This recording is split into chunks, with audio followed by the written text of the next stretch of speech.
Welcome to the R video tutorial on testing constant variance in R. In this video tutorial, you'll learn how to test constant variance after running an ANOVA using the statistical software R. The first thing we're going to need to do is read in some data.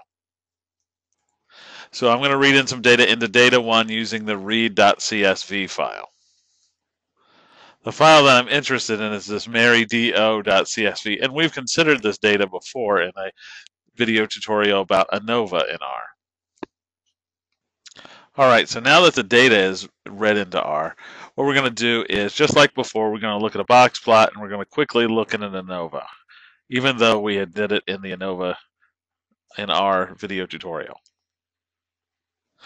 Okay, based on the box plot that we have here, it looks as though the means are different of these groups. But what we're interested in here is we're interested in the spread of the groups, not necessarily the mean. So we're interested in testing the variance of the groups. So do these groups differ in spread, which is measured by variance?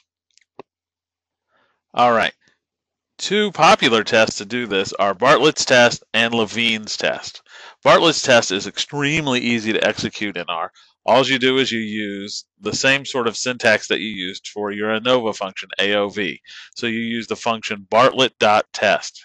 Inside of that, you'll have your response variable, y, you'll have a tilde, and then you'll have your categories, in this case, stream, and my response is DO, and then you can put your data behind it. Just like the ANOVA test, the only thing that's different is you're using Bartletts Test. So the syntax is very similar.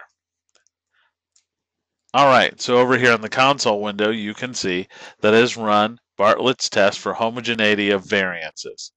The data is dissolved oxygen by stream, DO by stream, and it says Bartlett's K squared is 2.1306 with 3 degrees of freedom. And this gives a p-value of 0.5457. So in this case, we most likely would not reject H0, which is the hypothesis that the variances are the same or homogeneity of variances. So we would not reject that and conclude that we have constant variance. Another popular test for doing this is what's called Levine's test.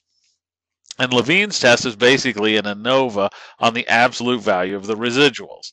And depending on who you talk to, they might say, no, it's the residuals from the ANOVA squared. But either way, you can conduct it in a similar manner. So basically what you're going to do is you're going to create some data. And this data is going to be the absolute value of the residuals that you obtained from your original ANOVA. All right, so on the second line, you're going to have do2.levene is where you're going to write the ANOVA for this other variable. You're going to use AOV, do2.levene.data, tilde, data1 $stream, because those are the categories. And then you're just going to run a summary on it, and you're going to look at the F test only. Okay, so we have an ANOVA table here. In our ANOVA table, all we're interested in is this p-value, which in this case is 0.724. So again, with this test as well, we would not reject the null hypothesis that we have constant variance. So in both of these tests, we would say we have constant variance. All right, so this has been the R video tutorial on testing constant variance with ANOVA in R. If you have any questions, please ask or watch the next video.